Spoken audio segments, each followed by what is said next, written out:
Fala pessoal, bem-vindos a mais um Corte dos Livros Podcast. Hoje, tô com a autora aqui desse livro, a Helena, e eu vou apresentá-la para vocês. Eu tenho um monte de coisa para falar aqui, hein? Presta atenção aí pra você.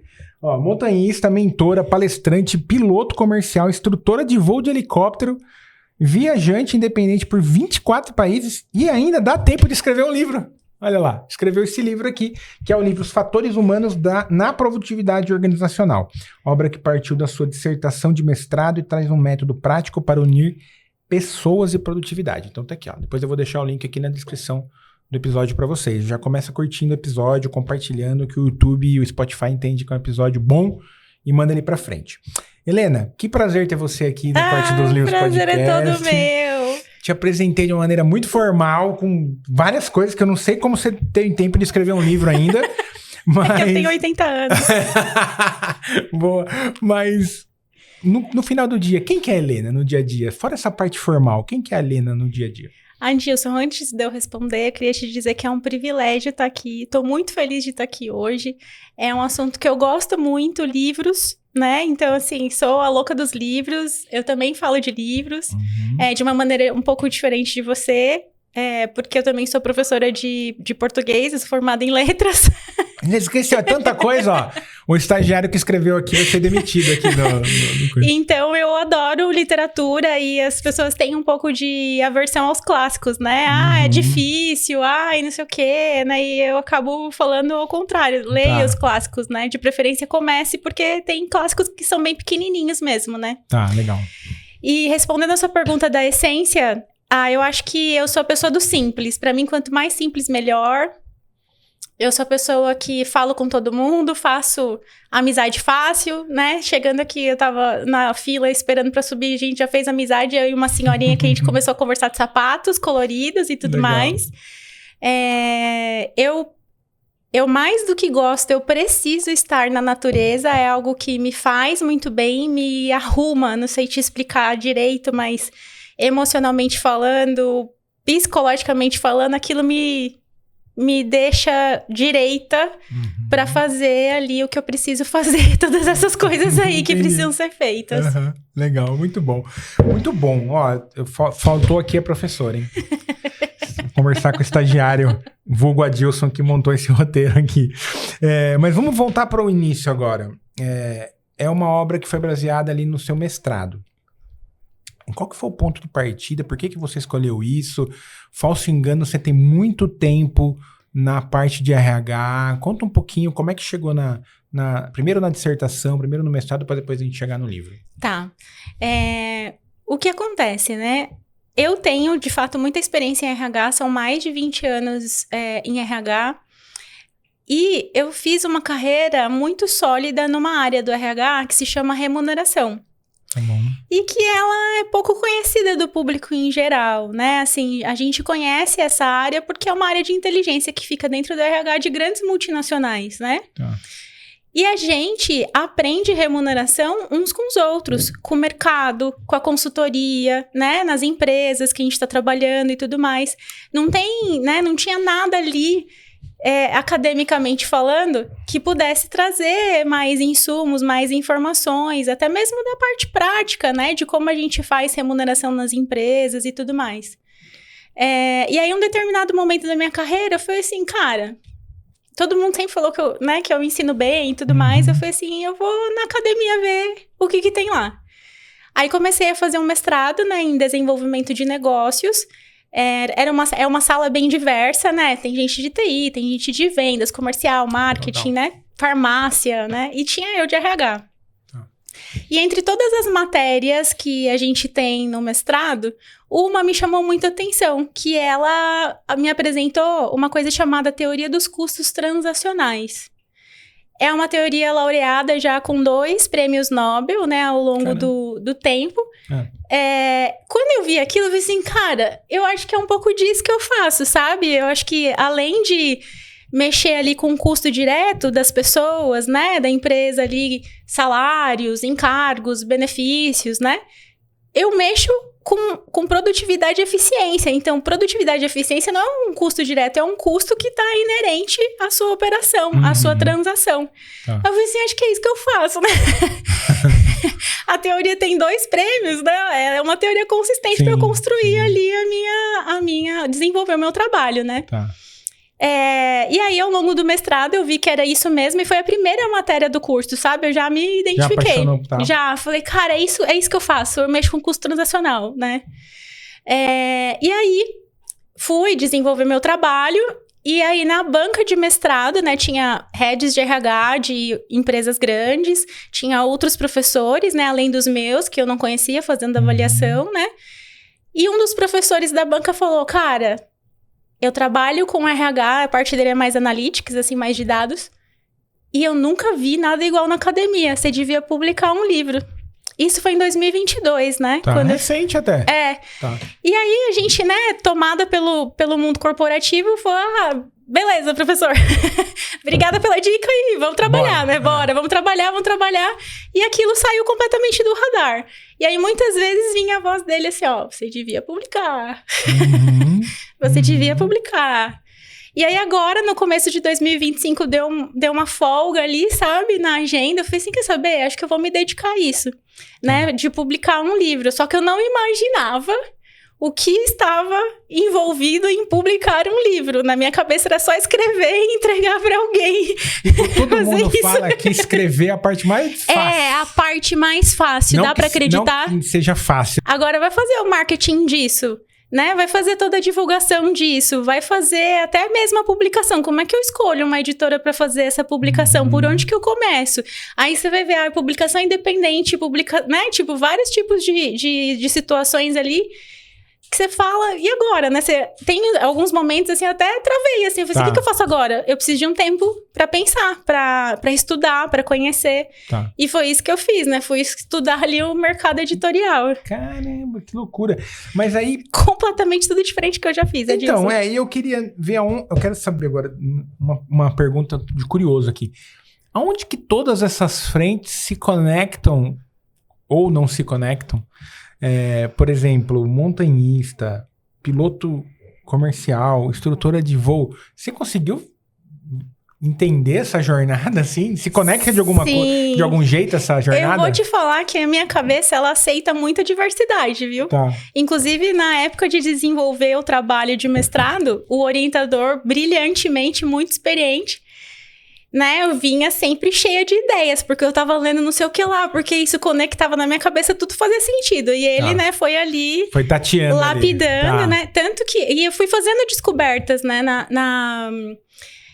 durante o mestrado, eu queria saber, porque eu sempre trabalhei em empresas muito grandes, eu queria saber se o meu método era aplicável também em empresas pequenas, né? Uhum. E aí, eu rodei pesquisa, né, com empresários, né, entrei em todo esse grupo de empresários e tudo mais para coletar dados, né, para minha pesquisa. E aí, eu comecei a descobrir muita coisa, assim, né? Então, assim, eles não fazem ideia do que é uma área de remuneração. Foi assim que eu descobri que eles não faziam ideia do que era uma área de remuneração e que estava muito aquém ainda esse tipo de conhecimento para eles. Eu lembro que uma das perguntas do meu formulário era se você pudesse investir em pessoas, numa área específica que te traga retorno financeiro, você investiria? Né? Várias respostas. Eu nem sabia que o RH fazia isso. Eu nem sabia. Como assim? Tem uma área que dá para fazer isso? Então, assim, várias, sabe, pessoas que queriam conversar mais sobre isso. Então, eu vi assim, cara, é um conhecimento que é muito óbvio pra gente de multinacional que tem dinheiro para pagar uma inteligência dessa, uma área dessa ali, mas pro pequeno empreendedor né, e médio empreendedor, imagina os RHs, então, né? Uhum. E aí eu fui assim, nossa, dá pra falar pra muita gente, né? Então eu já quis trazer a pequena empresa junto no trabalho. Entendi. E o professor falou assim, não. Não entrega o ouro ainda, né? Guarda isso aqui pro doutorado e tal, não sei o que lá. Então ele foi ali... entendi.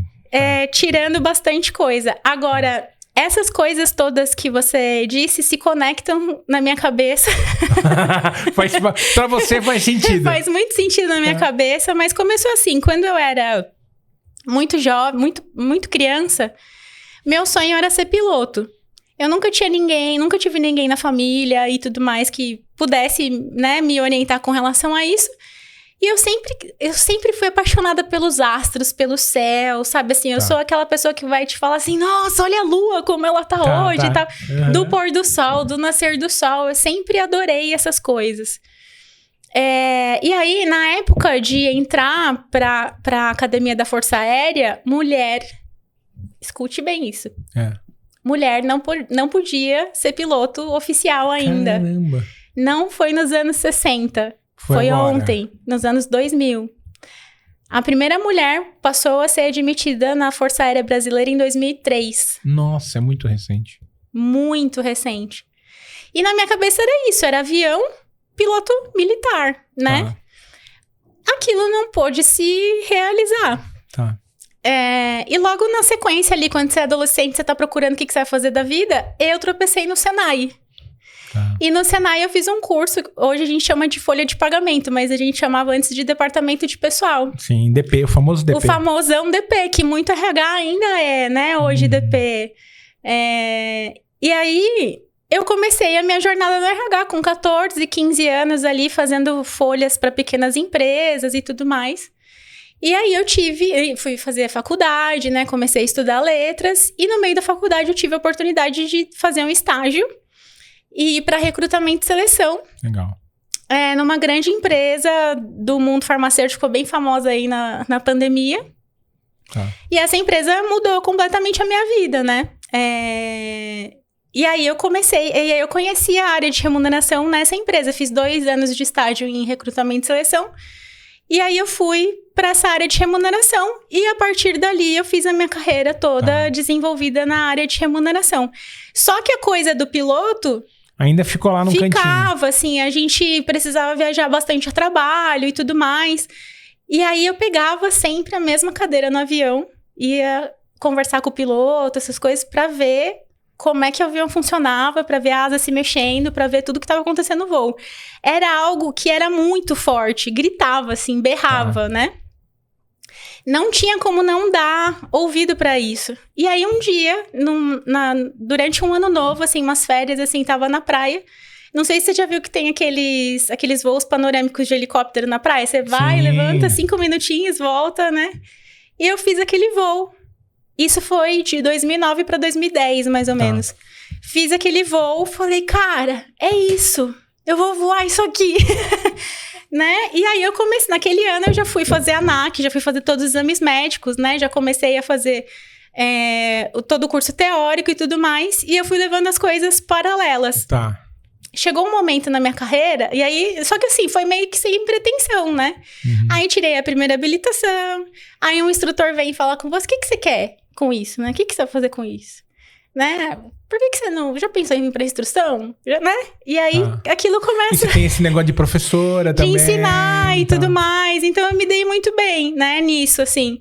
Antes de eu me formar instrutora, eu já dava aula teórica na escola onde eu me formei. Meus instrutores que assinavam meus diplomas, né? Então, já comecei a dar essa aula teórica antes de virar instrutora. E aí, chegou um momento da minha carreira que eu tive que escolher. O que eu vou fazer? Foi uma escolha difícil, mas necessária. Né? Eu precisava experimentar isso, né? E aí, saí do mundo corporativo, fiquei 2 anos trabalhando na aviação. Depois que eu me formei, demorei uns 3, 4 anos ali para me formar. E fiquei 2 anos. O primeiro ano na escola, onde eu me formei. E o segundo ano num centro aeronáutico em Montemor. Passava cruzava a Serra do Japi aqui direto. E aí, começou a me dar uma coisa muito diferente, assim, que eu nunca tinha sentido antes. Um misto de tristeza com decepção, assim, uma coisa bem diferente mesmo. Hoje a gente tem mais nome pras coisas. Sim, total. Antes a gente não tinha, a gente sentia e não sabia o que a gente tava sentindo. E eu falava, caraca, mas eu tô aqui, tô realizando o meu sonho e tudo mais. O que tá de errado? Por que a gente nunca tá satisfeito com as coisas, né? A gente sempre tem alguma coisa pra reclamar. E entrei, assim, em parafuso. Comecei a entrar num parafuso, assim.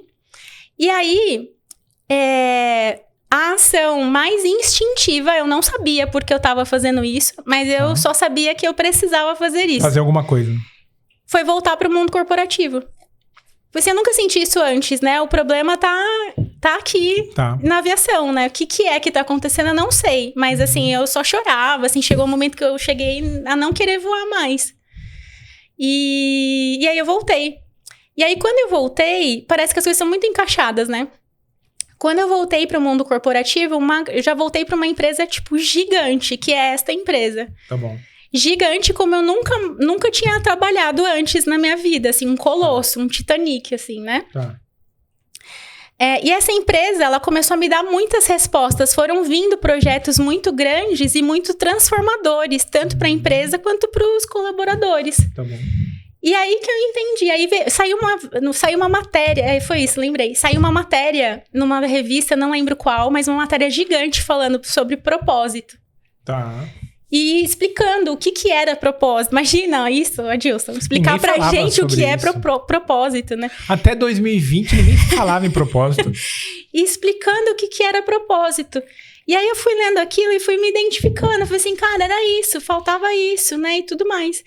E aí eu entendi que toda vez, né, que quando você orienta a sua vida, quando você descobre o que é que você veio fazer no mundo e você orienta a sua vida, né, você coloca aquilo como um norte.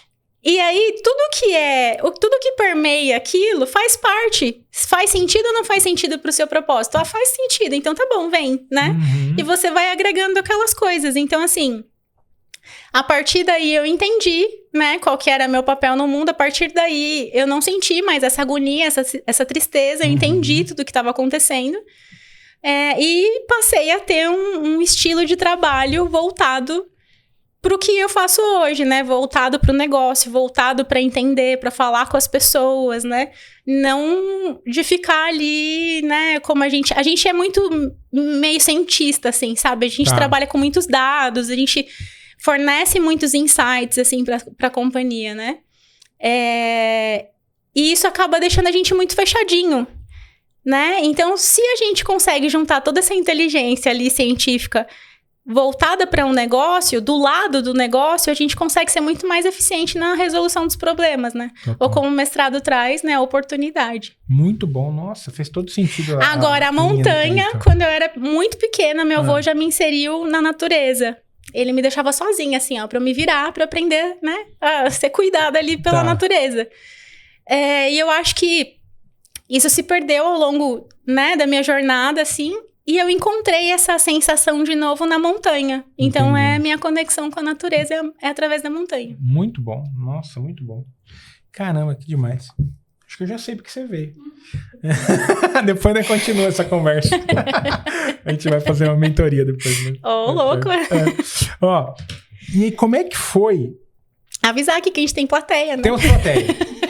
Se você tivesse na minha comunidade, Mente de Transformação, você poderia estar sentado aqui assistindo, mas como você não tá, você tá aí na sua casa assistindo só no YouTube. Poderia estar aqui, ó, conhecendo a Helena, tendo essa experiência, tomar um café com a gente aqui, bater papo. Café da Cave de Café. Café da Cave, do patrocinador. Mas assim, voltando agora aqui, uma coisa é a teoria, né? A parte do mestrado e tudo mais. Como é que foi transformar a teoria, a sua tese, em aplicabilidade mesmo, assim, no dia a dia? Foi desafiador? Não foi? Quais foram os seus... Como que você lidou com essa mudança? Porque uma coisa é o livro, uma coisa é a teoria, outra coisa é o dia a dia, né?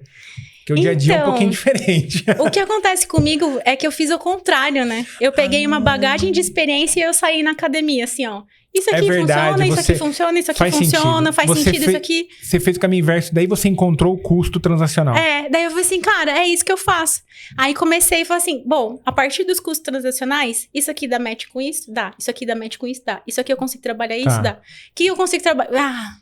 Turnover. Turnover é um problema que todo mundo tem. Vou achar um projeto que eu tive de turnover e vou colocar dentro da teoria. Vamos perguntar na linha do turnover. É verdade ou é mito que turnover tem a ver com cultura? Eu acho que cultura é a base de qualquer organização, né? Não tem como você construir algo se você não constrói uma cultura antes, né? A gente percebeu isso muito na pandemia, as empresas ali, o mundo corporativo, né? Eu tive a sorte de estar numa empresa com a cultura forte, né? Onde a gente, assim, ó, a gente fazia reuniões até de sábado, assim, de final de semana e tudo, porque cada mergulho era um flash na pandemia, lembra? Aí fecha não sei aonde, aí a prefeitura não sei o que lá, e aí não tem transporte público.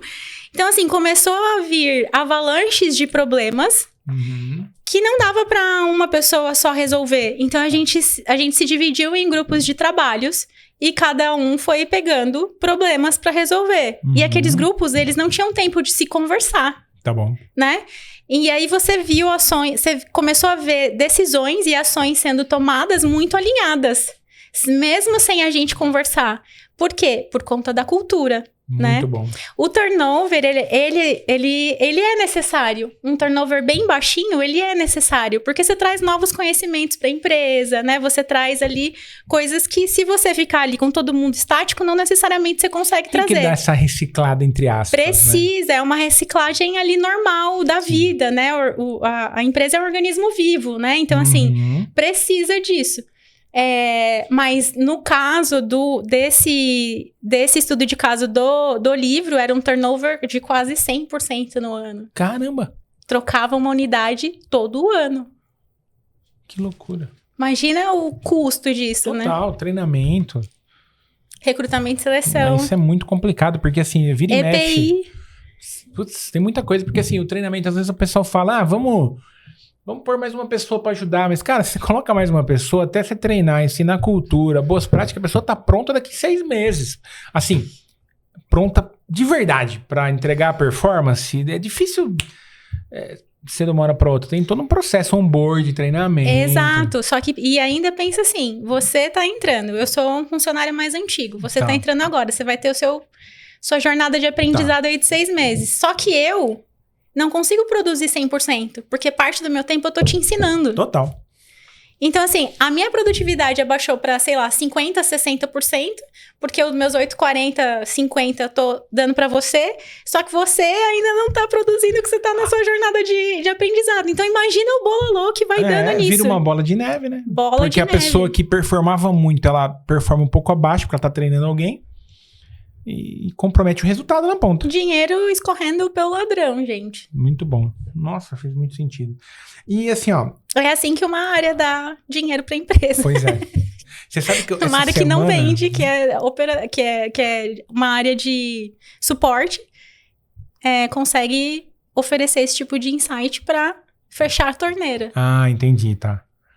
Olha que interessante, essa semana eu tava ouvindo um podcast do Ricardo Basalha, sabe quem é? O Baza? Não.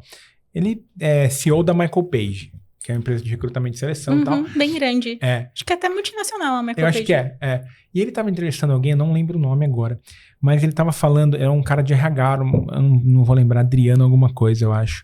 E ele tava falando que nesse aspecto, principalmente de RH, cada vez mais o RH... ele tem que estar alinhado com a estratégia da empresa, né? No sentido assim, não é RH que só pensa em pessoas, DP e tal, é tipo, como é que o RH pode apoiar a estratégia da empresa?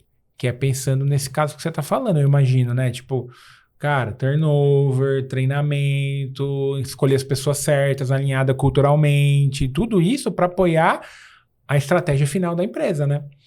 E aí eu tenho uma dúvida. Os fatores humanos, quais esses fatores?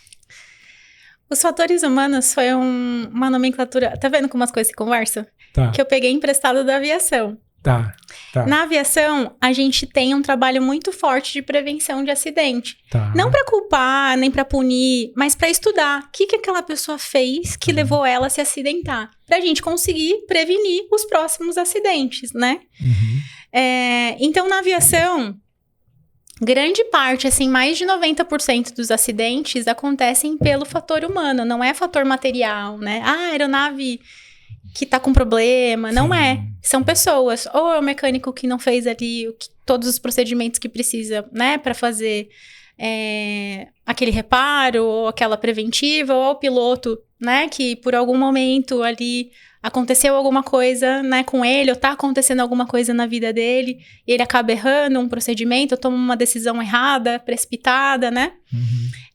Então, eu peguei emprestado da aviação. Os fatores humanos é tudo aquilo que está inserido no universo de ser humano. Tá bom. Né? Então, questões psicológicas, questões fisiológicas, questões emocionais, né? Tudo isso, né? A gente não tem uma vida separada para cada área da nossa vida. Nossa vida é uma só. E a gente vai equilibrando esses pratinhos da nossa vida. Então, é tudo uma coisa só. Então, tudo influencia, né? A sua vida profissional influencia na sua vida pessoal e vice-versa, sabe? Não tem como você separar. Você é um ser único, humano, né? Então, tudo isso, toda essa carga que você traz de ser humano, você traz o brilhantismo para a empresa, você entrega resultado, mas você também traz toda a sua bagagem junto. Total. Não, faz muito sentido isso. Principalmente no trabalho, às vezes quando acontece alguma coisa assim, alguém começa a performar abaixo, e eu sei que a pessoa tem uma performance boa, a primeira coisa que eu pergunto é o que está acontecendo na vida pessoal dela, porque impacta. Porque não tem como você...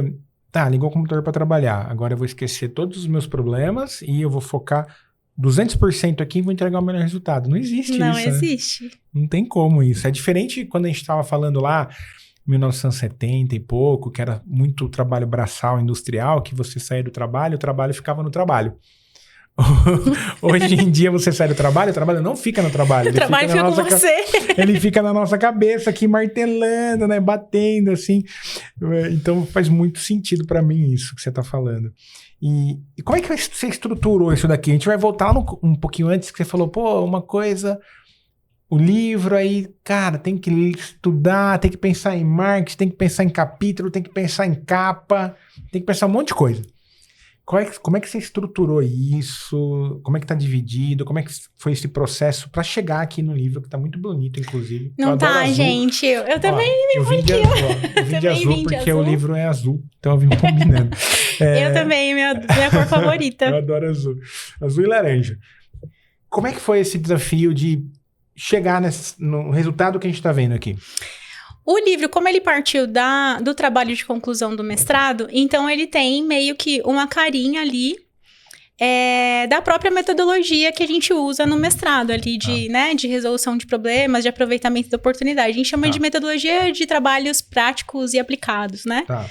E ele já vai sendo desenvolvido ali em progredir aos poucos, né, aquela contação daquela história, né, daquele problema e como você fez para resolver aquele problema. Então, você vai ver que é uma progressão bem que faz sentido ali, né, pra leitura. E quando eu pensei num livro, eu pensei, cara, se eu quero que o conhecimento seja acessível para qualquer pessoa, seja para líder de RH, para financeiro, para liderança de qualquer área da empresa, para empreendedores, para estudantes, eu preciso usar uma linguagem acessível, né? Então, assim, a ideia, quando a Pris aprovou, né, o projeto ali, a ideia do projeto, né? A gente falou muito disso, de que ele precisava ser acessível. Como a gente faria ele acessível? Então, um projeto barato, para ele ser um livro barato, e que ele fosse pequeno, como um manualzinho mesmo, que você dá uma sentadinha e lê ali tudo, né? Que ele fosse acessível para um leitor iniciante, né? A gente sabe que a gente está num país que a maioria é de não leitores, né? Então, assim, né, se o cara pega um livro desse, ele já fica chocado, né? Já desiste, né? Então, tipo assim, pequenininho, né? Eu vou tentar. Eu mesmo já pensei nesse livro e desisti só pelo tamanho dele. Mostra o livro. 1000 páginas, gente. 1000 páginas. Não dá. Mas eu vou chegar nele um dia ainda. Entendi. E aí começa, né? Então tá bom. Aí que começa a parte que eu não esperava e que eu não planejei isso, né? Tá bom, então, isso aqui que você tá me falando, esquece. Né? Agora, eu falei assim, e outra coisa também, eu preciso de um storytelling antes pra, né, pra pessoa não chegar ali no problema e teoria e não sei o que lá, ela já não assustar. Tem que ter uma história na cabeça. Então, contei uma historinha antes de mergulhar ali na parte, né, mais técnica, pra dar uma suavizada também, né? E aí, chegou o momento que assim, esquece isso aqui, esse miolo aqui é só um anexo. Entendi. Vamos escolher capa. Cara, como que eu escolho uma capa? Eu não faço ideia, eu nunca escrevi um livro e tudo mais. E aquela coisa, né? Olha, não é qualquer designer que vai fazer capa do livro, precisa ser um capista, né? Precisa ser um capista que tem experiência em fazer um livro de negócios, né? Porque aí ele coloca qualquer imagem aqui que pode ser uma capa linda, maravilhosa, uma obra de arte, mas não é um livro de negócios, né? Destoa ali, né? Sim. E aí começa os pré-textuais todos, e aí começa a sinopse, orelhas, e aí você precisa fazer um campo semântico de tudo que você está escrevendo, que é para os algoritmos te encontrarem e te colocarem onde você precisa colocar, onde você precisa ser colocado e tudo mais para ser achado, né? Sim. E aí começa tudo isso, palavra-chave e tudo mais, cadastro de, né? Onde que ele vai ficar? Vai ficar em governança, vai ficar em educação, vai ficar em negócio, o que vai ser, né? Então tudo isso já foi ali quase que escrever outro livro, assim, né? Sim. Só de pensar ali em tudo, né? E você fala assim, cara, o anexo é uma parte, né? O miolo realmente ele é anexo, é uma parte bem pequena, né? Tá. A capa eu joguei pra internet me ajudar a escolher, sabe? Tá. Então, assim, as pessoas Ficou ótima, cara. Ficou. As pessoas que me acompanham, assim, eu fui colocando algumas capas, né? Teve um post assim, eu fui colocando várias capas diferentes. E as pessoas foram dando opinião e por quê, né? Tá. E assim, todas elas, né, falaram, eu gosto dessa capa clean, né? Tipo uma capa toda branca, assim. Eu gosto dessa que tem esse desenho aqui simples. Né, eu gosto dessa azul, né? Quando o pessoal começou a escolher azul, eu achei a coisa mais linda, né? E a gente deu insights ali pro capista, né? Pra editora ali, pro capista. E assim, quando ele entregou, sabe quando o coração faz assim? Eu falei assim, cara... Eu adorei a capa. Adorei, assim. É isso. Tem azul, a capa é bonita, né? Ela é clean. Ela traz ali vários elementos, né? Ela não é chapadona, né? Ela tem um quê de movimento, assim, com esses pontilhados, assim, no fundo. Então, muito linda a capa. Foi lindo. Muito bom. E olha só que legal, né? Eu queria um projeto super barato pro livro ser barato. Tá. Só que eu queria trabalhar com um dourado, né? E aí, geralmente, quando você trabalha com dourado, na parte gráfica, você precisa fazer hot stamping, que é caro. É uma impressão cara, né? E aí, o pessoal da editora super falou, não, a gente vai trabalhar aqui numa combinação de cores que a gente vai fazer um dourado que dá pra fazer sem hot stamp. Olha aí. Muito lindo o capa do livro. Caramba, que demais. E aí tem uma coisa aqui que eu vi aqui, cara, eu não acredito em coincidência, né? Mas... tem umas coisas loucas que será? acontecem. Que medo. Não, então, porque... Olha só que loucura. Eu tô com uma ideia meio louca na minha cabeça, que eu não vou dar spoiler, que eu não posso falar. Mas aí...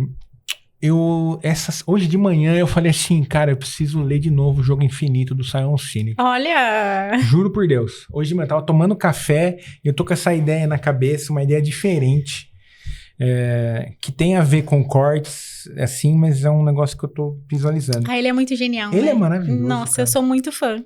E aí eu vi aqui, eu abri na página aqui, tá aqui. No livro Jogo Infinito, o autor descreve comportamento... Muito bom. Tem o Jogo Infinito e começa pelo porquê, tá na bibliografia. Eu li todos dele. Eu acho ele maravilhoso, assim. Inclusive, eu conto sempre a história do Jogo Infinito, porque lembra que eu perguntei do Adam Grant pra você? Lembro. Olha só. É o Adam Grant que ele fala que ele ficava competindo na lista dos mais vendidos, que ele ficava olhando porque eu queria estar sempre na frente dele, até que eu conheci, né? Exato. Olha o que é a mentalidade infinita. O que é a mentalidade? O Jogo Infinito, ele fala mais ou menos assim, que você não tem que encarar, às vezes, um concorrente seu como um concorrente. É tipo assim, como é que a gente une essa força pra gente... Porque no final eu acredito, Helena, que tipo assim... Por exemplo, tem vários players de influenciadores de literatura. Só que eu tenho o meu jeitão. Uhum. E eu sempre falo que as pessoas vão gostar e te odiar pelo mesmo motivo. Então seja você mesmo. Eu sempre falo isso. Então tem gente que vai curtir meu conteúdo, tem gente que vai curtir o conteúdo do meu concorrente, entre aspas, mas eu não encaro como concorrente. Eu encaro, cara, o cara tá fazendo um bem pro Brasil, ele tá falando de leitura, tem que ter mais. Eu queria que tivesse um monte de influenciador de livro. O que eu mais queria era isso. E no Jogo Infinito, eu conheci o Adam Grant no final do livro. Porque o Simon Sinek fala, vou te explicar o que é uma mentalidade infinita. Eu ficava comparando o meu resultado com o resultado do meu concorrente, que é o Adam Grant. E aí ele, tipo, apresenta o concorrente dele no último capítulo do livro. A hora que ele apresentou, eu já gostava do Simon Sinek. Eu falei, preciso ler Adam Grant. Aí fui comprar Adam Grant e fiquei fã dele. Mas isso é um negócio muito louco e eu preciso ler o Jogo Infinito de novo, porque eu tô com um negócio na cabeça que eu não sei nem se eu consigo fazer o que eu gostaria de fazer, mas é um negócio, aquilo que você falou, que tem um negócio pedindo pra sair. Aí, pronto. Mas eu vai chegar a hora, você vai sentir quando for a hora. Fala assim, agora. Agora eu vou fazer isso aqui. E aí tudo muito fez sentido, porque pedi pra você mexer a agenda pra vir hoje, eu tava com o jogo infinito na cabeça hoje cedo. Vamos chegar lá. Te conto depois quando eu tirar esse negócio Tá bom. que tá entalado aqui. Se precisar de ajuda, tamo aí. Vou precisar. Ó, mas vamos continuar aqui. Tá muito legal o livro, eu tô adorando, porque eu adoro essa parte de RH, pessoas, comportamento. Quem tá aqui assistindo agora? Ah, legal. Tô ali com a Dilson, a Helena, já entendi mais ou menos como é que funciona, mas o que você pode dar de conselho? Uma microação, algum conselho pro pessoal que tá aqui já segunda-feira fazer alguma coisa diferente, assim, seja no RH, seja na liderança. O que você pode dar de principal conselho pra pessoa agir rápido, assim, sabe? Pra pôr o pezinho no... Fazer alguma coisinha, sabe? Pra começar? Sabe, nesse tempo todo de mundo corporativo, falando ali de liderança, a gente, né, o próprio Simon Sinek fala, né, dos executivos que pilham as empresas, né, Sim. que tem salários exorbitantes e ele não entrega ao ponto de ter aquele salário, né, que ele tem ali. Então você trabalha muito com o ego ali, né? E aí esse ego acaba te levando a um jogo finito em vez de pensar num longo prazo, que seria um jogo infinito, né? Então, falando de liderança, se o líder tiver uma vontade genuína de liderar pessoas, de ensinar, de conduzir, e não aquela coisa, sabe? Ai, meu time, né? Que tem muito disso, né? Então, assim, se a liderança, se esse tipo de líder não atrapalhar a equipe, já ajuda. Já tá bom, né? Muito. Já ajuda muito. Então, tomar cuidado com o ego, porque às vezes você tá atrapalhando seu time, sabe? Muito a bom. coisa mais simples que você pode fazer. Vamos indicar, já falando em ego, já lê aí O Ego é Seu Inimigo, do Ryan Holiday, que é puta, maravilhoso. Ryan Holiday escreve tudo também, né? Ah, ele é incrível. Ele é meu autor favorito. Escreve sobre estoicismo, escreve papai, coragem. né? Escreve tudo. Eu adoro ele. Ele é meu queridinho. Mas muito bom, gostei. É tipo o Bell Hooks, né, também. Escreve tudo. Várias frentes, né? Mas isso que eu acho que é legal, assim, porque eu fico pensando, né? Você é escritora, você sabe o desafio disso. Eu fico pensando, isso é uma coisa que eu fico com bronca no Brasil, porque assim, pô, você se dedicou, escreveu o livro, estudou, pesquisou, tal, e a pessoa vem e fala, ai, R$49, o livro é caro. Eu tenho vontade de... Caro, sabe o que é caro? Caro é você não estudar. Isso é caro. Caro é você não desenvolver. Isso é quase com custo transacional, se não estudar. Caro é você perder uma oportunidade de emprego porque você não leu um bom livro, você não subir na caia. Isso que é caro. R$49, R$59, R$69, R$29. Não é caro. É por isso que eu falo dos clássicos, porque como eles já perderam o direito autoral, né, já há muito tempo, eles estão R$15, R$10. Quando sai esses Amazon X ali de promoção, Sim. Você vê vários clássicos a R$10, R$10, Adilson. É muito barato. É que o pessoal não entendeu, né? Eu sempre brinco, o pessoal precisa entender a diferença de preço e valor. Preço é uma coisa, valor é outro. O que o livro vai te entregar é uma outra coisa que às vezes é até intangível. É verdade. Né? Às vezes você lê um livro que, sei lá, muda a sua vida, muda a sua percepção de mundo. Eu já li. Vamos falar nisso. Eu adoro quando o convidado traz livro. Ela trouxe 4 livros aqui. A gente já vai chegar neles já. Legal. Então, entendi. O líder, principalmente, cuidar do ego, tentar não atrapalhar, que parece... Cara, vocês parecem... Parece óbvio, né? Parece óbvio o que a Helena tá falando, mas faz total sentido. Às vezes o líder só precisa não atrapalhar. Já ajuda muito. Já ajuda muito. Nossa senhora, como tem líder que atrapalha. Meu Deus. E que mensagem você quer deixar para quem lê o seu livro? O pessoal vai ler. Quando você estava lá pensando no seu leitor imaginário... desculpa, sabe uma outra coisa também o quê? Crucial? Dados. Total. Olha pra dados. Isso daí eu sou suspeito, né? Tipo assim, tudo que você tiver na sua cabeça é sua opinião, é hipótese. Você confirma hipóteses com dados. Se você não tiver dados, é só achismo. Não dá pra trabalhar, né, falando de negócios, falando de pessoas com base em achismo. Total. Dados. Então, as microações não atrapalha e vá procurar dados. Eu vou cortar esse pedaço, eu vou usar esse pedaço lá no trabalho. Que eu sou muito chato com dados. É porque, assim, às vezes a pessoa chega, Dilson, a gente tá com muitos problemas. Cara, muitos pra mim não quer dizer nada. Muitos é o quê? É 5, é 10, é 1.000, é 10 mil? Eu não consigo mensurar o que é muitos. Porque o muitos pra você às vezes é diferente do meu muito. Então, eu sempre pergunto, quando alguém fala alguma coisa, tá, mas é quanto? Vamos quantificar isso? Porque às vezes é só uma coisa que é uma exceção, que doeu, mas aquilo às vezes é só uma exceção. Então, não é muita gente. Estão falando, muitos clientes. Cara, quer acabar comigo a falar isso. E né? tem uma coisa também, Adilson. O livro fala disso. Tá bom, vamos ver quantos problemas temos. Temos 10 problemas. Tá bom. O meu recurso financeiro e de pessoas, ele é limitado, né? Okay. A gente não tem todas as pessoas do mundo para resolver problemas. A gente tem aquele time com aquele dinheiro, né? Qual problema desses eu vou resolver primeiro? O método traz ali como que você faz para escolher um. Escolhe um, você tem 10. Tem que priorizar, né? Como você prioriza, né? Então ele também fala um pouquinho disso. Muito legal. Olha que curioso. Eu vou ligando os pontos, você vai falando, às vezes eu vou ligando os pontos. Essa semana também eu estava ouvindo um podcast, o convidado estava falando que a palavra quando a palavra nasceu, era prioridade. Prioridade, singular. Se tiver mais que uma, já não é mais. Isso. Aí, em algum momento, alguém definiu que é prioridades. Mas, pelo conceito da palavra, prioridade é uma coisa. Mas aí a gente no corporativo, né? Não, temos prioridades. Mas quem não tem prioridades, não tem, né? Você tem que escolher uma. Então é um negócio muito louco. Eu sou muito atento, Helena, nessas coisinhas, sabe?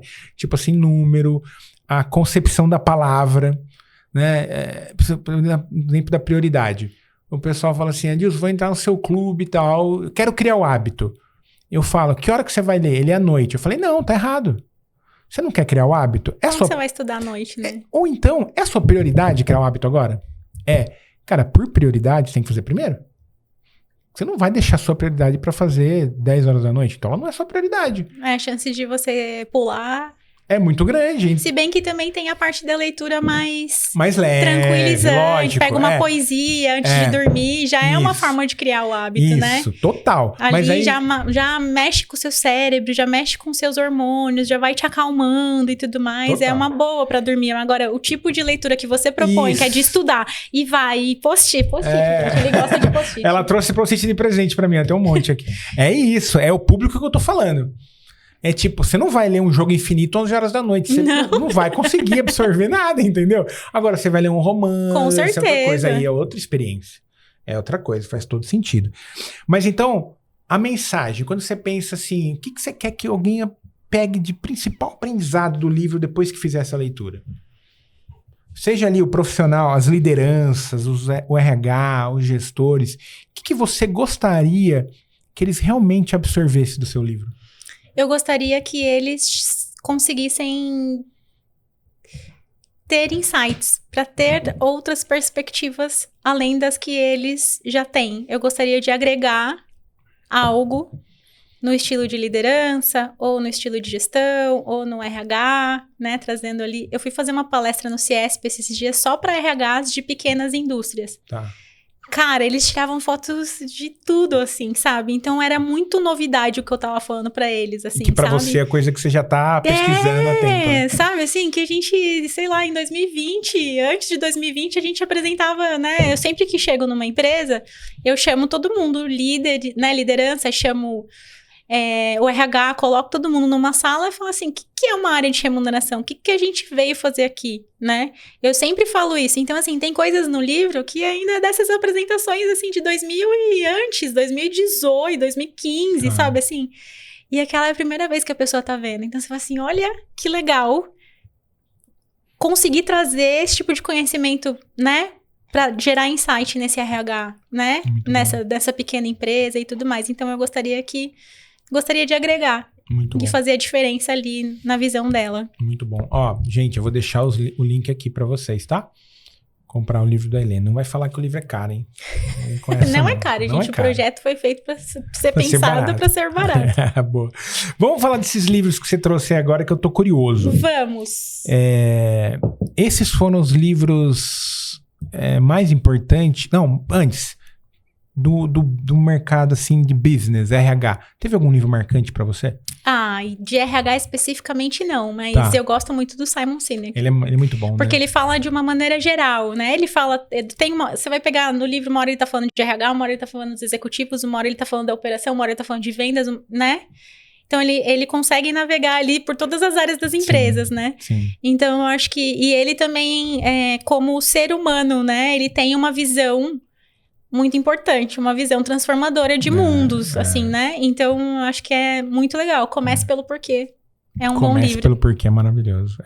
Eu gosto da frase dele, que sempre tem figurinha dela e tal, que é, se você não entende de pessoas são negócios, não, negócios são pessoas, eu não lembro direito, mas no final ele fala assim, se você não entende de pessoa, você não entende de negócios. No final é tudo sobre a pessoa. Tudo. É só você olhar. Às vezes a gente fala, as empresas deveriam. A empresa é o quê? É um quadro de CNPJ. A empresa é um CNPJ, mas quem tá lá no dia a dia são pessoas. Cara, tem um cara de RH também, bem experiente, assim, ele segue nessa linha também da produtividade, chama Ale Peleas, alguma coisa assim. Tá.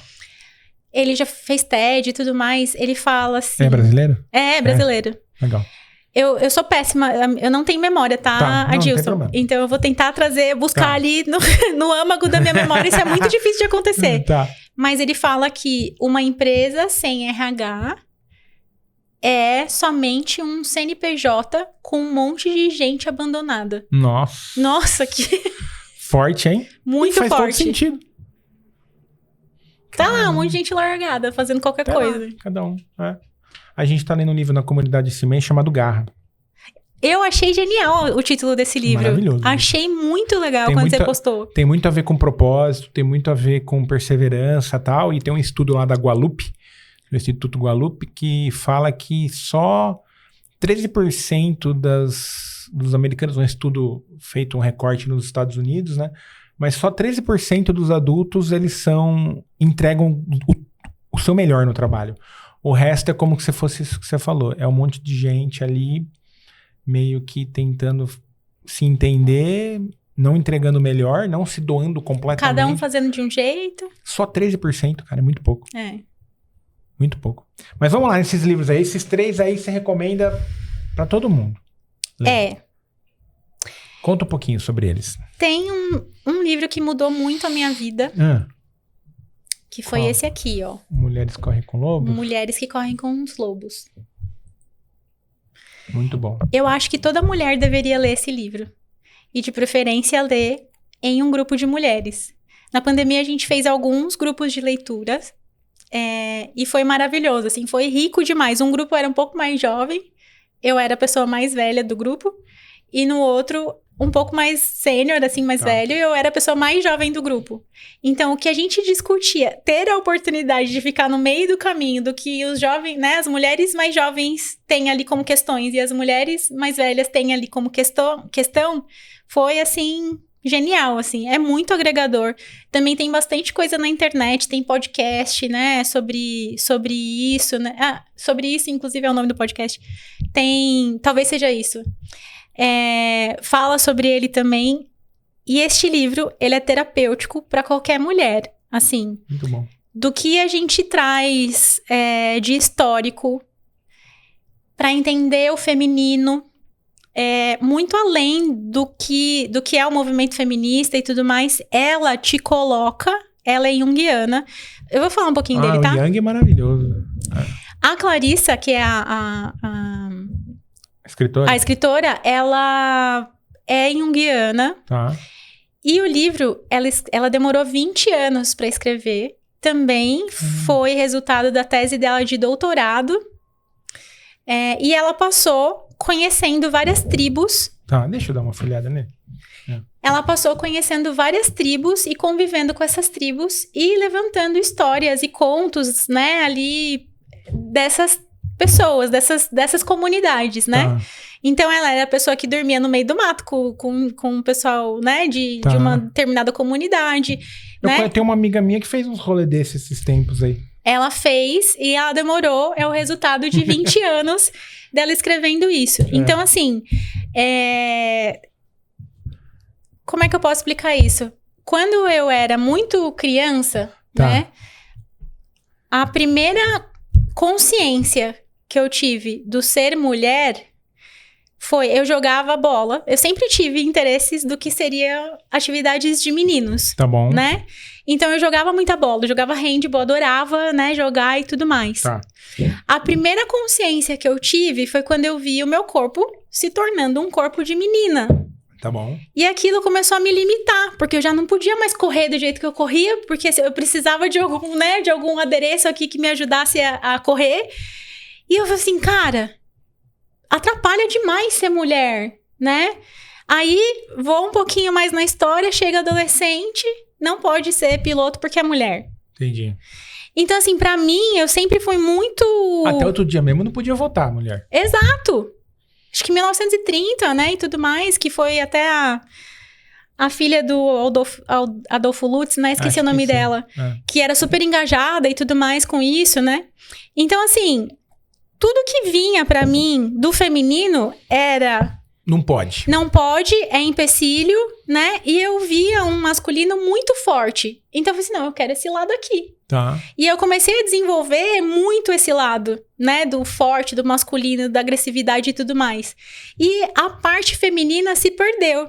Então a Clarissa, ela traz pra gente o quanto o feminino o quanto ele é valioso. Tanto numa sociedade... que seja patriarcal e tudo mais, ela só traz questões aqui do feminino. Tipo assim, você vai aprender a ter contato e lidar com esse feminino, né? Tá. Pode ser uma pessoa que foi sempre brigada com o feminino, como eu fui. Pode ser uma pessoa que, né, que sempre teve uma mãe ali, que, né, que gestou e que teve mais contato com esse feminino e tudo mais. Ela também pode ler e ela vai sentir as mesmas coisas. Tô te falando, eu peguei mulheres desde de 20 anos ali até mulheres já passando da menopausa e tudo mais, que são questões completamente diferentes. Tá.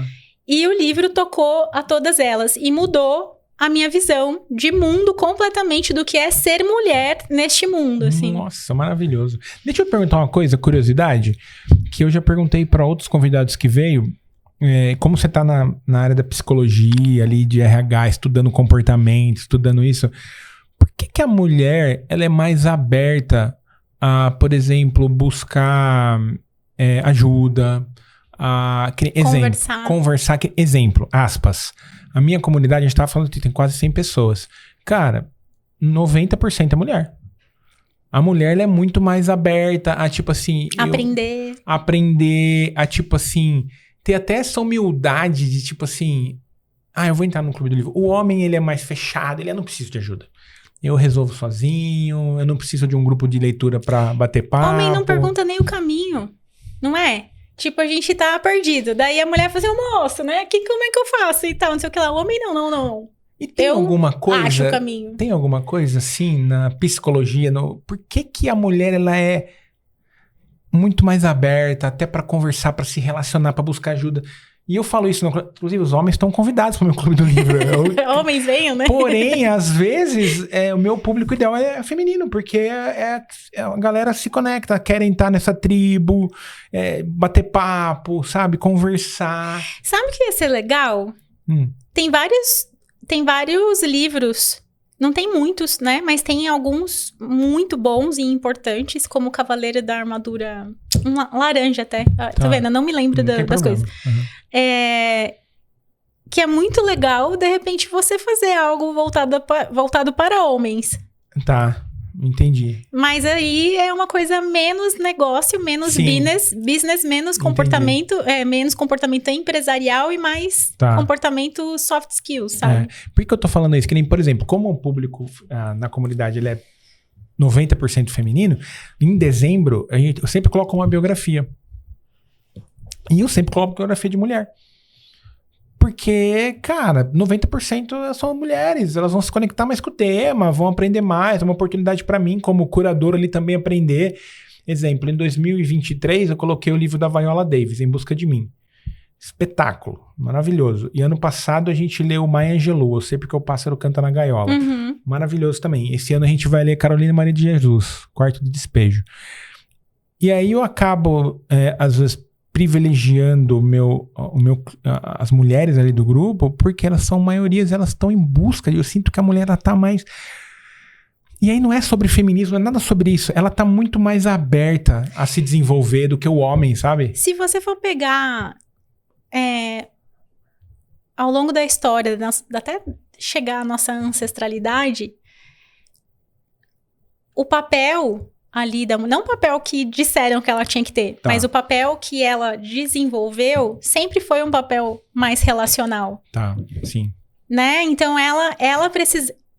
O homem, né? A gente era nômade, né? Então os homens, eles iam ver outros territórios e ver o que estava acontecendo, né? A gente brotou em um determinado momento, né? Do tempo, do espaço na Terra, e a gente fez isso aqui, né? Foi andando. Então, eram os homens que iam, né, nessa parte nômade. E as mulheres ficavam, né, cuidando e criando e se relacionando, né? Então, eu acho que já é algo do nosso DNA mesmo, sabe? É algo genético, um pouco biológico mesmo. Muito né? mais biológico, né? Agora, essa parte da mulher, né? Agora, a parte do homem, eu entendo que a gente, em algum momento, enquanto sociedade... A gente meio que deu uma castrada ali nessa parte do homem de mostrar sentimento. Não pode chorar, o homem não chora. O homem não chora, sente. né? De mostrar sentimento e tudo mais. Então, eu acho que a parte da mulher é algo que sempre foi aflorada nela. A parte do homem, em vários momentos históricos, a gente castrou isso, né? E a gente... Por isso que talvez seria importante fazer um trabalho desse para homens, para discutir masculinidades e tudo mais. E não que você não possa ler mulheres, você pode, né? Sim. Mas ali, cara, vocês já prestaram atenção nisso, né? Total. Meio que tem uma página que se chama Papo de Homem, que faz muito bem isso, né? E eles têm também vários... É muito legal você ver as experiências sociais que eles fazem. Total. Tem dois... Cada um com as suas dificuldades, as suas questões. Exato, né? Todos eles têm questões, né? E é algo que acho que a gente tá num momento que, da mesma forma como a gente tá descobrindo nosso feminino, eu acho que os meninos também estão descobrindo os seus masculinos ali, sabe? E acho que quanto mais a gente trabalha pra curar esse feminino e esse masculino que aconteceu coisas ali no meio do caminho, né? E que trouxeram a gente até aqui nessa configuração, mas a gente evolui enquanto sociedade, né? Enquanto humanidade mesmo, Total, né? Maravilhoso. Nossa, muito bom. Então, Mulheres Correm com Lobos. Mulheres Correm com os Lobos. E esse Defeito de Cor? Eu já tentei olhar pra esse livro várias vezes, mas ele é muito grande. Cara... Ele é muito grande. Não é à toa que essa mulher vai sentar na Academia Brasileira de Letras. Nossa primeira mulher negra sentando na Academia Brasileira de Letras. É muito orgulho, assim, porque o que ela traz aqui... Aí sim, todo brasileiro tem que ler. Homem, mulher, criança, né? Esse livro, ele tinha que estar na grade do ensino médio. Tá. Né? Nem que divida ele em partes, né? Primeiro ano, segundo ano, terceiro ano. Mas todo brasileiro tinha que ler esse livro. Ele fala aqui de uma protagonista que ela veio muito criança da África, trazida para o Brasil. Na parte, né, na época da escravidão e tudo mais. Né, ela vai elucidando muitas coisas, né, nessa vinda dela da África para o Brasil e na estadia dela ali no Brasil, as coisas vão acontecendo na vida dela, só que ela vai trazendo muitos elementos de história, política, geografia, religião, culinária. Então, é como se você visse, se pudesse acompanhar o Brasil sendo construído, sabe? Assim. Entendi. E aí você começa a entender também muitas coisas. Por exemplo, eu não sabia, né? Aqui, falando de religião, ela fala que da África vieram basicamente três braços ali, né? Um braço muçulmano, que aí vai culminar ali na revolta dos malês e tudo mais, ali na Bahia. Um braço da religião dos orixás, né? Que é a religião que a gente mais conhece hoje ali, né? E um braço do que eles chamam de vodus. E aí, isso tudo chega na Bahia e encontra ali uma igreja católica. Tá. E isso vai se misturando, né? Então, se você... Por exemplo, recentemente a gente teve Cosme e Damião, né? Sim. Que aí a igreja católica é festa de criança, né? Sim, distribui ali doce, tal. né? E tudo mais. Só que se você vai pesquisar quem é Cosme e Damião, são 2 médicos italianos que a Igreja Católica canonizou porque eles faziam milagres ali relacionados à medicina e tudo mais. Eles não são crianças. Entendi. E aí que você vai ver o dia de São Cosme e Damião e o dia do que eles chamam de Ibejes, que são as crianças que são gêmeas. Eles chamam de Ibejes e eles tinham uma festa. Aí, o que a gente fez? A gente juntou as 2 festas. E aí, a gente, né, resolveu que, São Cosme e Damião é coisa das crianças. Só que eles não são crianças, tem entendeu? Nada a ver, né? Veio da parte dos orixás. E aí faltou nessa aula, né? E aí, você junta... Ninguém fala isso na escola. Não fala. Pode ver história antiga, essas coisas, tudo Roma, Grécia. Ninguém vai lá. Egito, África, vem pra cá, na escola, a gente aprende que o Brasil foi descoberto. Descobriram o Brasil, olha só. Não invadiram aqui, tomaram conta de tudo. Descobriram. Né? E assim, eles traziam, e era muito legal. É muito legal que ela explica, porque a gente pensa assim, o europeu veio pra cá. Não, cada um da Europa tinha um papel. Os comerciantes da Europa, a Europa já era globalizada já. Tá. Os comerciantes da Europa eram os portugueses. Não foi espanhol que foi lá buscar negro na África e trazer pra cá pra escravizar. Foram os portugueses que comercializavam tudo e resolveram comercializar a gente. E que o resto da Europa falou assim, legal. Muito rentável. Aumentou seu portfólio, né? Tipo isso, né? É tipo isso. Né? Então, você imagina na época, nossa, você acredita que eles estão comercializando gente? Eu acho que vai dar uma boa, porque, né, as pessoas trabalham de graça pra gente, né? Então, imagina isso, né? Olha a sensação do novo produto, né? Que eles estão trazendo pro mercado. Então, assim, ela vai trazendo essas coisas... E vai acontecendo a história dela, né? Então, ela, inclusive, mostra ali a revolta dos malês, né? Da parte muçulmana, né? Deles, assim, que eles mesmos, né, tinham as questões ali entre eles e essas outras religiões e tudo, e ela vai trazendo, e ela mostra, né, as mulheres empreendedoras da época, né, então, assim, ela vai mostrando muita coisa. De verdade, assim, é riquíssimo. Você vendeu ele muito bem pra mim. Ninguém tinha vendido o livro desse jeito pra mim ainda, eu vou ler. Porque o segredo é só não ter pressa. É só ir lendo aos pouquinhos. Isso, vai lendo aos pouquinhos. No começo eu li ele desesperadamente, assim, ó. Agora eu leio cada vez um pouquinho antes de dormir, sabe? Muito bom. O que mais temos aí? Aí, né, como, né, vamos ser diversos, tem 2 mulheres, vamos trazer 2 homens. Boa. Então, assim, queria começar com Guimarães Rosa, porque eu sempre brinco que se Guimarães... E não tem um livro específico, tá, gente? Aí é Guimarães Rosa geral, assim. Tá, qualquer coisa dele. Qualquer coisa dele, assim. Eu brinco que se o Guimarães Rosa fosse um rockstar vivo hoje, eu tava lá... Me dá um autógrafo, né? Boa. Porque esse cara, ele é genial. É o cara do simples. Esse cara me ensinou a conhecer o negócio, gente. Guimarães Rosa, ele me ensinou a conhecer o negócio. Ele escreve sobre o sertanejo. E para ele escrever sobre o sertanejo, ele anda com os sertanejos. Então, ele vai falar do vaqueiro, ele vai falar de tudo aqui que ele foi vendo. E não é que ele viu, que alguém contou. Ele viu lá vivenciando. Porque ele tava lá vivenciando com os caras. Ele tava sentindo a mesma coisa que eles estavam sentindo. Então, ele que me ensinou a trabalhar pro negócio. Muito bom. Excelente. E aí, tudo. Eu trouxe Grande Sertão Veredas, né? Que é clássico, assim. Mas aí, qualquer coisa que surgir de Guimarães Rosa, leiam, porque... Vale a pena. Ele é demais. Deixa eu ler esse aqui. Eu não li, eu acho. Preciso ler. Boa. E o outro? E aí, por último, Machado, né? Machado é Machado, né? Esse cara aqui, gente, precisa ler pra ter pensamento crítico. Você sabe que ano passado... E senso de humor ácido, né? Também. Ano passado, quando eu comecei o podcast, eu não tinha lido Machado de Assis ainda.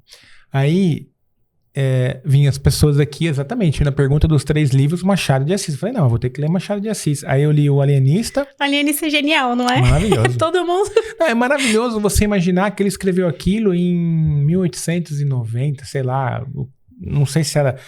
de 800 para 900, mas é um negócio muito aquém, muito à frente do nosso tempo.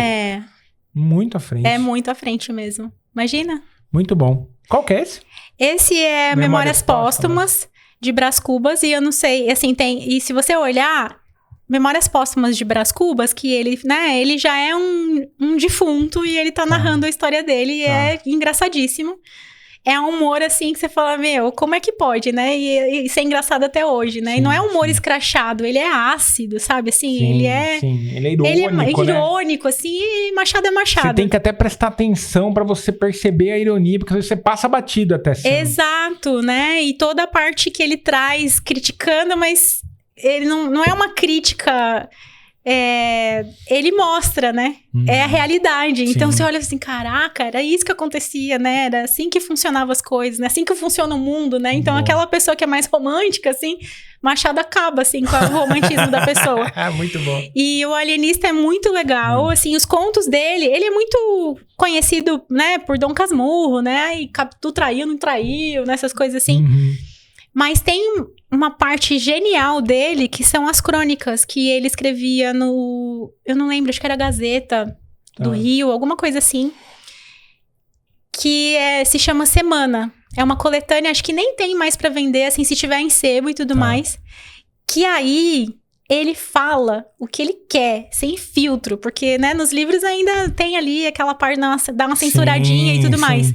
Nas crônicas, ele ainda... Reza a lenda que ele ainda aceitou fazer as crônicas por um preço menor, desde que ele pudesse falar o que ele quisesse. Então, você pega, assim, ele completamente sem filtro. É muito, muito genial. Pensamento crítico, gente. Machado de Assis. Muito bom. Excelente.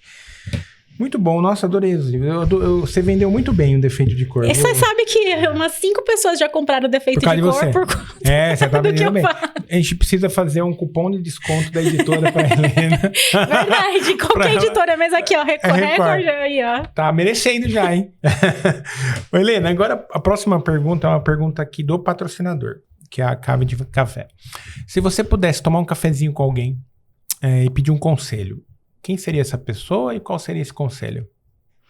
Você sabe que eu pensei bastante. Pensou nessa pergunta? Muito, assim. Sabe quando você vai dormir com a pergunta? Sei, é tipo o problema, você vai dormir com o problema pra tentar resolver ele no sonho. Eu pensei muito e eu resolvi que eu quero tomar um café com a minha avó paterna. Ela morreu já com mais de 80 anos e eu era muito pequena, né? Eu era bem criança, assim. E a memória que eu tenho dela é ela lendo, escrevendo ou tocando violão. Tá. Né? Sempre recolhidinha ali, porque ela já tava bem velhinha, então andava com dificuldade e tudo mais. Mas assim, acho que foi a primeira pessoa que eu vi lendo na vida, foi ela, né? Inclusive, ela nasceu no dia 9/10/1909. Tá. O lançamento do livro foi no dia 9/10 em homenagem a ela na semana passada. Que legal. E ela era uma pessoa completamente da roça, do mato, né? Que ficava no mato, criava, né? Fazia as crias de animal e tudo, fazia a roça e tudo mais. E o meu avô tinha que ir na cidade, fazer, né? Resolver as coisas e tudo, vender as coisas também, né? E ele tinha que ir. Detalhe, ela era alfabetizada. Tá bom. Era dificílimo uma mulher alfabetizada no período que ela nasceu. Então, ela quis muito aprender a ler. E aí, quando ele ia na cidade, ele tinha que trazer revistas e jornais para ela saber o que estava acontecendo no mundo. E ela era uma pessoa muito politizada. Quando eles foram morar na cidade, ela não concordava com algumas coisas do presidente. Ela escreveu pro Jânio Quadros. Ai, que legal! Adoro pessoas confiantes assim. Reza a lenda que a equipe respondeu. Eu sempre fui muito assim... louca pra achar essa carta, sabe? Assim, nossa, imagina ela lá no começo de 1900... falando, presidente, eu não concordo com isso aqui, né? Então, assim, ela era muito politizada, era muito à frente do tempo dela, era uma pessoa, né? O pessoal da época fala que ela era muito geniosa, né? Que é sempre assim, né? A mulher é sempre geniosa quando ela tem essas ideias, né? Mais pra frente, assim. Então, eu gostaria de tomar um café com ela. Que legal. Muito bom. Você sabe que até agora eu tenho 100% de aproveitamento nessa pergunta. Todo mundo fala que quer conversar com um familiar, com alguém que já foi. É muito, muito legal, porque no final o cafezinho remete à família, né? Remete a essas coisas. E você falou que o que eu perguntaria pra ela, né? É verdade. Acho que ela, como uma pessoa muito bem politizada, acho que no momento que a gente tá político, eu perguntaria pra ela como a gente faz pra... A gente continua amigo? Porque todo mundo briga hoje em dia, né? Como a gente faz pra conduzir uma sociedade pro caminho do meio, sabe? Muito budista isso, né? O caminho do meio. Mas pro caminho do meio, sabe? Onde a gente nem tenha que beneficiar só um lado ou só um outro, né? Como que a gente faz pra não ser polarizado politicamente como a gente tá hoje, sabe? Porque isso só tá atrapalhando a gente. Total. Os extremos são muito perigosos, independente de qual lado. É muito perigoso. Eu adoro o caminho do meio. Inclusive, na filosofia, a Lucilena Galvão fala bastante sobre o caminho do meio. Ela fala, né? É porque ela bebe também bastante do budismo, né? Caminho do meio é maravilhoso. Legal. E o que é óbvio pra Helena e ninguém percebe? Você fala, Dilson, pô, é tão óbvio isso aí, a galera não tá percebendo. Que a gente não precisa ser uma sociedade polarizada, que a gente é muito mais do que isso, e que a gente construiria muito mais coisas se a gente tivesse uma mentalidade infinita, muito mais agregadora, né? Porque se a gente tá aqui com mais 8 bilhões de pessoas...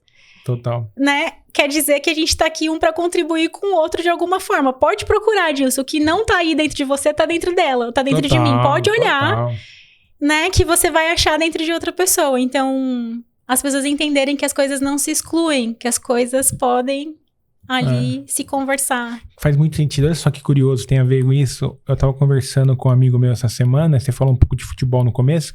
E assim, todo final de semana tem um erro de arbitragem. Seja pra um lado ou pro outro. Eu falei, cara, é fácil resolver isso. É só os clubes falar assim, domingo a gente não entra em campo. Não vai ter jogo quando vocês não melhorarem a arbitragem. Só que cada clube tá pensando só no E os milhões? E o contrato da TV, e o contrato da camisa. Se os clubes fossem unidos, eles falaram assim, cara, vamos fazer o seguinte, a gente não entra em campo enquanto não tiver arbitragem boa. Só que daí, cara, e aí, cada final de semana é um clube que é prejudicado, um que é beneficiado por erros de arbitragem, que na verdade os clubes não querem resolver isso. Que é fácil resolver.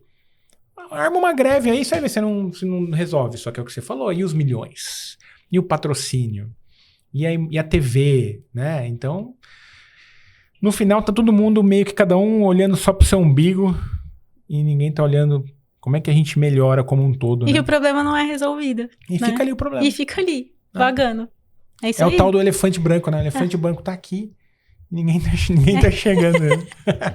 Helena, queria agradecer. Foi incrível o episódio. Muito legal. Aprendi muito. Eu sempre aprendo. O pessoal acha que eu fico só anotando. Eu não tenho umas coisas aqui. Eu aprendi muito. Te agradeço a presença. Obrigado por ter vindo aqui, disponibilizado um tempinho. Obrigada a você pelo convite. Fico muito feliz. Eu que agradeço. A oportunidade de mostrar o livro, lançamento. Muito bom. Muito bom. E deixa um recadinho pra audiência que ficou até agora aqui com a gente. Eu vou deixar o link do livro aqui na descrição do episódio, as redes da Helena também. Mas deixa um recado final para quem ficou até agora com a gente. Gilson, eu acho que o recado seria que as empresas, né, que a liderança, enfim, que todas as pessoas que estejam nessa posição de poder entendam, né, consigam trazer uma visão um pouco mais humanizada, né, para esses ambientes, né, que construam ambientes onde as pessoas possam ser prósperas, né, e produtivas, que eles entendam que pessoas felizes, né, produzem mais e melhor, não só para a empresa, como para a sociedade também, né. Muito bom. Acho que é isso. Excelente. Muito bom. Gente, ó, caminha pra frente esse episódio, ó, pra quem trabalha no RH, pra um líder. Verdade. Encaminha esse episódio pra frente, curte, se inscreve no canal, você não se inscreve, é impressionante. Ativa o sininho, faz tudo que todo mundo, sabe que todo mundo fala pra você fazer? Faz, pelo amor de Deus, você ajuda o criador de conteúdo que tá aqui. Obrigado por mais um episódio juntos, a gente se vê todas as quartas às 19h no YouTube e no Spotify, até semana que vem. Tchau.